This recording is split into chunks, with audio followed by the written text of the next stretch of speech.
This is episode number 14, the beginning of number 14. This is episode number 14, the beginning of number 14.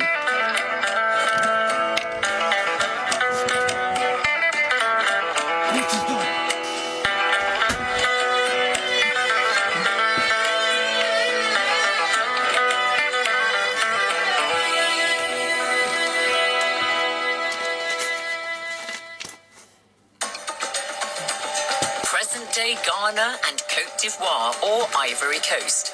People have been living in this part of West Africa from about 30 to 40,000 years ago. We know this from fossil evidence. Fast forward to the 13th century, and several kingdoms had come into being, famed for their use and sale of gold.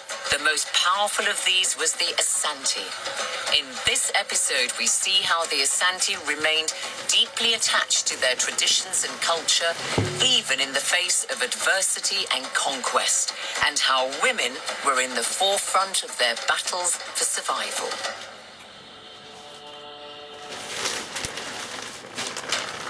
The Asante are one of the best known of Africa's groups. They're sometimes called the Ashanti, and their history accounts for some of the most vivid chapters in Africa's story, as described in UNESCO's General History of Africa, on which the series bases its facts.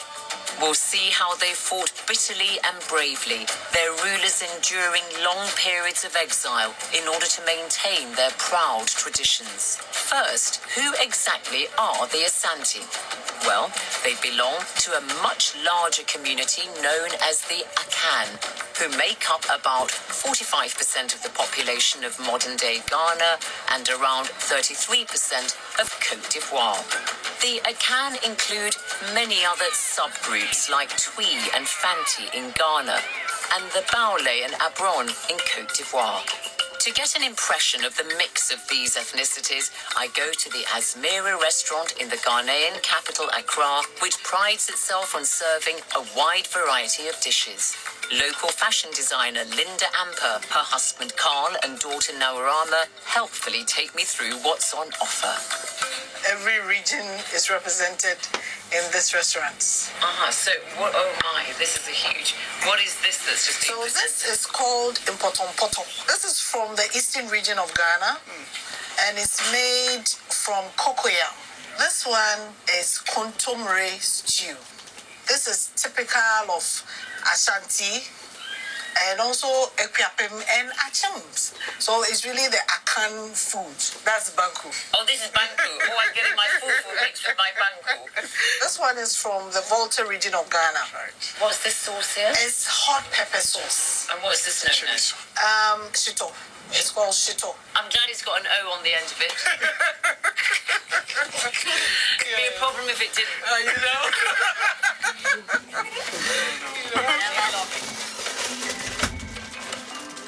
The populations of what are today Ghana and Côte d'Ivoire most likely originally came from the Lake Chad region in stages over the centuries, across the Niger River and then through present-day Benin and Togo. Dr. Gavua lectures at the University of Ghana, which maintains a small museum of archaeology in its grounds. No community has been static. There has been migrations across the territory over a long period of time due to environmental changes, due to warfare, due to trade, commerce of various kinds, intra-regional, inter-regional trade. People have been moving up and down over a long period of time. That is why today, to some of us, the events of our history makes nonsense of ethnicity, of tribalism, because we have been mixing and remixing over a long period of time. So as Dr. Gavua points out, although the Asante are one of the best defined groups in Africa today, they are in fact the product of much mixing over the centuries. At first, they lived by hunting animals and gathering wild fruit and berries. Then in time, they began to settle. For For those who chose dense forest areas, there were particular challenges. By about 600, these hunter foraging communities also began to farm and live in villages. But before they could begin farming, they had to clear huge tracts of forest to create agricultural land. And this was a monumental task, and it was so labor intensive. It's possible that forced labor was used. Just imagine trying to hack away to bring down trees like this one with a pretty solid trunk. Must have taken such a long time. I get a very slight idea myself of just how hard it must have been to get around forests. We cannot tell the expanse of land that people were clearing at the time, but there's evidence to suggest that they were using polished stone axe heads to produce axes that they probably used to clear the forest. They also had scrapers and various tools that they could have used to cultivate. But as to the mode of cultivation at that particular time, we are yet to pinpoint that. But farm they did, and as well as crops, they also relied on the palm fruit tree. Even today, this is an extremely important source of food in Africa, and just about every part of the tree is used. So I've happened across this pile of palm nuts, and it's a good opportunity to tell you about the many uses that the palm tree has for the people. The palm fruit, which is this, is used in cooking, and it makes a really delicious soup. The palm nut is used for oil. The trunk of the palm tree is used for the famous palm wine, which is drank, all over Africa. And the branches of the palm tree are used in roofs, for thatched huts. And I'm just going to try a bit of this one because get an idea of whether it's bitter or not. Got a slightly bitter taste, but it's really nice, quite a good specimen. So there you have it.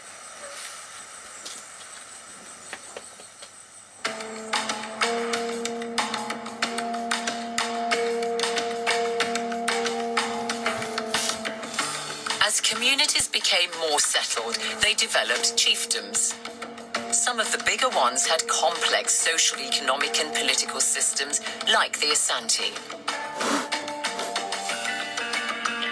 They particularly favored hilltop sites and established the heart of their civilization in Kumasi, about 200 kilometers northwest of modern Accra. Kumasi was located on the edge of the rainforest, which gave them access to both savanna and forest areas. I want to find out more about Asante culture, so I head to the village of Abono, about 40 kilometers outside Kumasi. Here I meet one Asante community leader, Fred Amtwi. He's invited me home to meet his family, his wife and some of his 6 children. His sister Frances has just got back from a long day on the farm. Fred served for many years in the Ghanaian Armed Forces, who are amongst the most active in African peacekeeping missions. Before he tells me about Asante culture, I'm curious to hear more about his time in the military. I've been to Rwanda, Cambodia, Liberia, Israel. You said Rwanda, so were you there during the genocide of 1994? Yes. Not too much long, but... And you come from a very peaceful country, Ghana. Yes, please. How did you feel as an African when you saw the suffering of the people of Rwanda? You remember me something. I become very sad. How people are lying outside. People died, not because of the gun, but because of the food. Because of the water. Running, climbing, hot hills, mountains. Your daughter or your son is crying, following you. But I must go. If you come back, maybe gun will kill you. So you saw somebody crying, Dad. very pity. After his experiences working within divided communities, Fred tells me he believes even more that communities such as his are united through a common culture and heritage. And this is one of the reasons why there's a strong bond between all Asantes. And Fred wants to take me to a nearby location that's important to his people.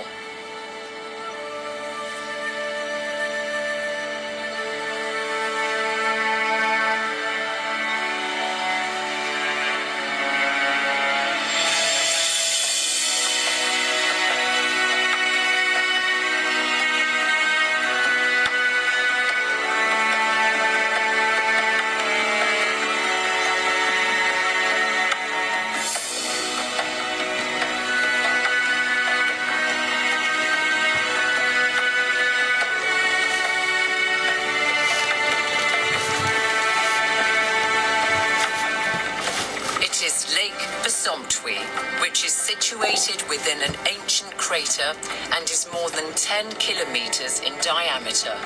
It's a popular spot with visitors, fishermen, and those who fancy a picnic lakeside.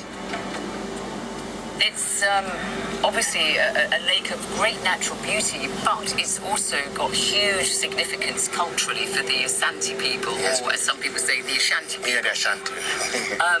Tell us why that is. Well, this lake, we the Ashantis are controlling it. According to our forefathers, we are controlling because of the hunter who came and discovered the lake. But then here was thick forest. And he was in making the hunting on the taboo day. The hunter hide and be to the forest, and he got missing. And a dog with him. On their way coming home, and he saw an animal, that's an antelope, resemble like a deer. He shot it, but through panicking, the bullet hit the animal. So the animal ran through the blood, and then the hunter follows. He becomes surprised. He becomes shocked. So he hid himself somewhere, and the dog started eating the fish.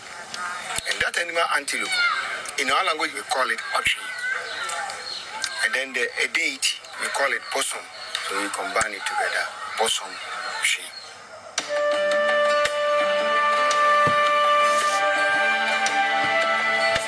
The steady trek of visitors to Lake Basontwi keeps Fred occupied.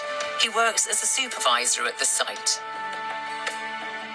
I leave Fred to get on with his work. In the past, Asante communities like Fred's united and formed kingdoms. They became rich because they used the rivers around them, not only for fishing, for something much more valuable, gold. Rulers fully exploited the alluvial gold found in rivers, and the kings would sell this through agents as part of extensive trading networks. But their prosperity also rested on their military strength and their ability to dominate other communities. In fact, Asante means because of war, and the Asante were very good at this.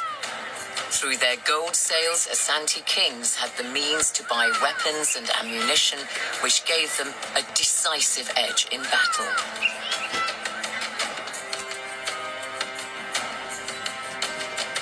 By the 1600s, the Asante kings became the most powerful of the Akan. But it was to take another several decades before they became united into one kingdom. This was achieved by a military officer called Osei Tutu. In the 1670s, he used Kumasi as his base to conquer surrounding Akan chiefdoms. Bit by bit, Osei Tutu's authority grew, and this was cemented when he gained the support of religious leaders. One of these priests, Okomfo Anoche, depicted here in this statue in Kumasi, presented Osei Tutu with a stool which had fallen from the sky. And to this day, the golden stool is a symbol of Asante kingship. In 1701, Osei Tutu pronounced himself the Asantehene, which means the paramount king. His acceptance of the golden stool from the priest Okomfo Anoche meant that right from the start, this became synonymous with the Asante kingdom. The golden stool is so important to the Asante, they believe if it's ever captured or destroyed, then the Asante kingdom will disintegrate. It's rarely seen, and this is a photograph of it from recent years.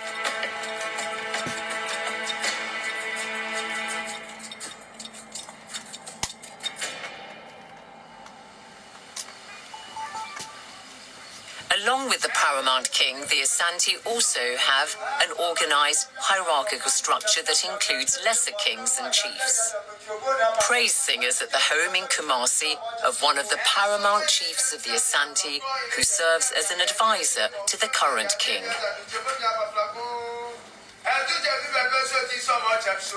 In the grounds of his large home, he tells me the founder of the Asante kingdom, Osei Tutu I, is highly revered.